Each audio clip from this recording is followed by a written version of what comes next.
వరంగల్, ఖమ్మం, నల్గొండ పట్టభద్రుల ఎమ్మెల్సీ ఉప ఎన్నిక కౌంటింగ్ కొనసాగుతోంది. మొదటి ప్రాధాన్యత ఓట్లను అధికారులు లెక్కిస్తున్నారు. మొత్తం 4 రౌండ్లలో కౌంటింగ్ ప్రక్రియ కొనసాగనుంది. ఇప్పటి వరకు 3 రౌండ్ల కౌంటింగ్ పూర్తి కాగా 4వ రౌండ్ కౌంటింగ్ కొనసాగుతోంది. 3 రౌండ్లు ముగిసేసరికి 18,878 ఓట్ల ఆధిక్యంలో కాంగ్రెస్ అభ్యర్థి తీన్మార్ మల్లన్న ఉన్నారు. 3వ రౌండ్లో తీన్మార్ మల్లన్నకు 1,06,234 ఓట్లు వచ్చాయి. ఇక బీఆర్ఎస్ అభ్యర్థి రాకేష్ రెడ్డికి 87,356 ఓట్లు రాగా బీజేపీ అభ్యర్థి ప్రేమేందర్ రెడ్డికి 34,516 ఓట్లు, స్వతంత్ర అభ్యర్థి అశోక్ కుమార్కు 27,493 ఓట్లు వచ్చాయి.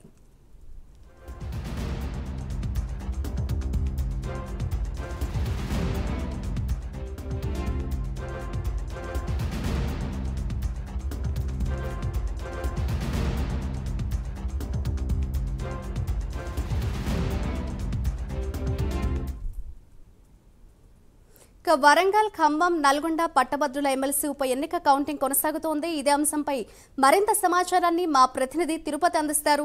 తిరుపతి, చెప్పండి. వరంగల్, ఖమ్మం, నల్గొండ పట్టభద్రుల ఎమ్మెల్సీ ఉప ఎన్నిక కౌంటింగ్ కొనసాగుతున్నట్లుగా తెలుస్తోంది. దీనికి సంబంధించిన డీటెయిల్స్ ఏ విధంగా ఉన్నాయి?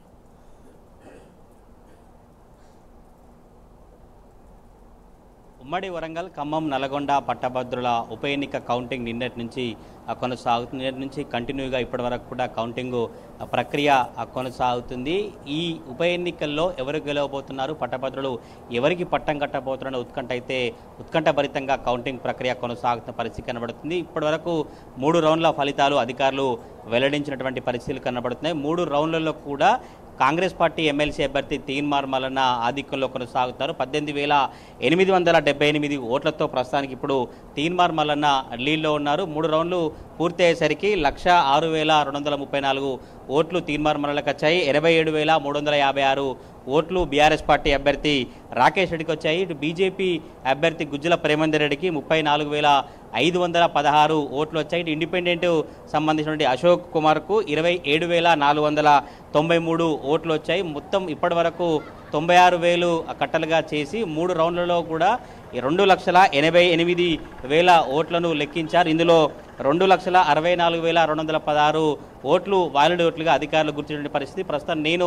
నల్గొండ జిల్లా కేంద్రంలో సమీపంలోని దుప్పలపల్లి ఎమ్మెల్సీ కౌంటింగ్ కేంద్రం దగ్గర ఉన్న విజువల్లో చూడొచ్చు. ఇక్కడ ఏజెంట్లు కావచ్చు, ఈ రాజకీయ పార్టీలకు సంబంధించినటువంటి అభ్యర్థులంతా కూడా ఉత్కంఠభరితంగా ఏ అభ్యర్థి గెలవబోతున్నారు, ఏ అభ్యర్థికి ఎంత మేరకు ఎన్నికల్లో సంబంధించిన ఓట్లు వచ్చాయని చర్చ అయితే కొనసాగుతుంది. ఈ గ్రాడ్యుయేట్ ఎమ్మెల్సీ ఉప ఎన్నిక అంటేనే ప్రాధాన్యత ఓట్ల లెక్కింపు ఉంటుంది. మొదటి ప్రాధాన్యత ఓట్ల లెక్కింపు ప్రక్రియ ప్రస్తుతం కొనసాగుతుంది. మరి కాసేపట్లోనే 4వ రౌండ్ పూర్తి అయితే మొదటి ప్రాధాన్యత ఓట్ల లెక్కింపు పూర్తవుతుంది. ఒకవేళ 50% పైగా ఒక ఓటు కనుక ఎవరికైతే వస్తుందో వారినే విజేతగా ప్రకటిస్తారు. ఒకవేళ 50% పైగా ఎవరికి రాకపోతే మళ్ళీ 2వ ప్రాధాన్యత ఓట్ల లెక్కింపు ప్రక్రియ అయితే కొనసాగుతుంది. నిన్నటి నుంచి కూడా రాష్ట్ర వ్యాప్తంగా ఉత్కంఠభరితంగా ఎమ్మెల్సీ ఉప ఎన్నికల్లో కౌంటింగ్లో ఎవరికి ఓట్లు ఏ మేరకు వస్తున్నాయి, మొదటి ప్రాధాన్యత ఓటులోనే గెలుస్తారా లేదంటే 2వ ప్రాధాన్యత ఓటు వరకు లెక్కింపు వరకు వెళ్లాల్సి ఉంటుందంటూ కూడా రాష్ట్ర వ్యాప్తంగా చర్చ కొనసాగుతున్న పరిస్థితి. ఇప్పటి వరకు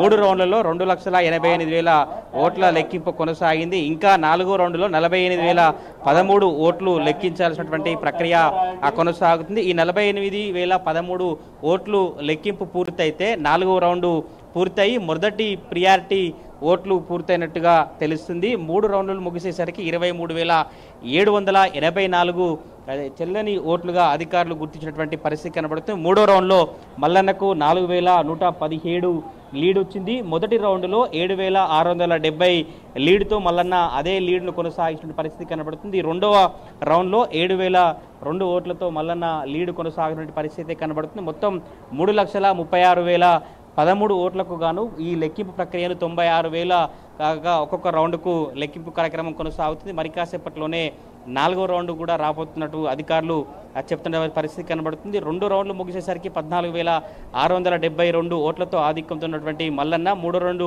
ముగిసేసరికి 18,000 878 ఓట్లతో మల్లన్న లీడ్లో కొనసాగుతున్నటువంటి పరిస్థితి కనబడుతుంది. ఇప్పటి వరకు ఈ ఎమ్మెల్సీ కౌంటింగ్లో కనుక గమనిస్తే పట్టభద్రులు మేధావులు ఓటు హక్కును వినియోగించిన నేపథ్యంలో కూడా చాలా చెల్లని ఓట్లను గమనిస్తున్న పరిస్థితి కనబడుతుంది. జై కేసీఆర్ కావచ్చు, జై కాంగ్రెస్, జై మల్లన్న అంటూ కూడా పట్టభద్రులు ఓట్లు వేసి చెల్లని ఓట్లుగా ఉన్నటువంటి పరిస్థితి కనబడుతుంది. ఈ ఓట్లే 23,784 ఓట్లుగా గుర్తించినటువంటి పరిస్థితి కనబడుతుంది. కొంత ఈ ప్రాధాన్యత ఓటు లెక్కించేటువంటి క్రమంలోనే కౌంటింగ్ ఆలస్యం జరుగుతున్నట్టు తెలుస్తుంది. ఈరోజు సాయంత్రం కానీ కొంచెం రాత్రి పూట కావచ్చు మొదటి ప్రాధాన్యత ఓట్లకు సంబంధించి లెక్కింపు ప్రక్రియ కొనసాగుతుంది. ఇప్పటివరకు గమనించినటువంటి లెక్కల ప్రకారం చూస్తే కాంగ్రెస్ మల్లన్నకు 1,06,234 ఓట్లు వచ్చాయి కనుక మొదటి ప్రాధాన్యత ఓటులో ఎవరు 50% కంటే ఎక్కువ రావు కనుక తప్పకుండా రెండో ప్రియారిటీకి వెళ్ళేటువంటి అవకాశం ఉన్నట్టు అధికారులు చెప్పినటువంటి పరిస్థితి కనబడుతుంది. రెండో ప్రియారిటీ కనుక ఒకవేళ వెళితే మళ్ళీ రెండో ప్రియారిటీకి సంబంధించినటువంటి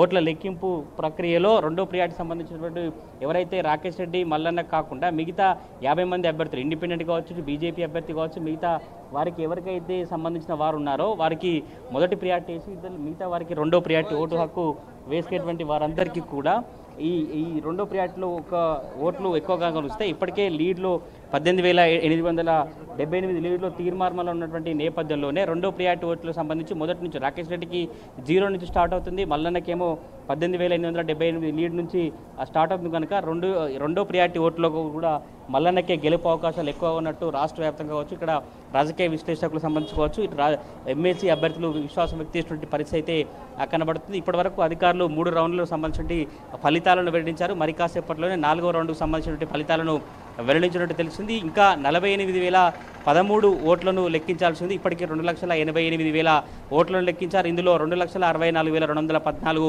ఇన్వాలిడ్ ఓట్స్గా గుర్తించారు. 23,784 ఓట్లు ఇన్వాలిడ్గా అయినట్టు అధికారులు చెప్పిన పరిస్థితి కనబడుతుంది. పట్టభద్రుల ఎమ్మెల్సీ ఎన్నికల్లో పట్టభద్రుల కౌంటింగ్ ప్రక్రియకు సంబంధించి కూడా ఒక ఆసక్తికర విషయాలను ఏజెంట్స్ కావచ్చు, రాజకీయ పార్టీకి సంబంధించిన ఎమ్మెల్సీ అభ్యర్థులు గమనించే సిచ్యువేషన్ కనబడుతుంది. మరి కాసేపట్లో 4వ రౌండ్ ఫలితాలు అయితే రాబోతున్నట్టు తెలుస్తా ఉంది. Right, thank you Tirupati.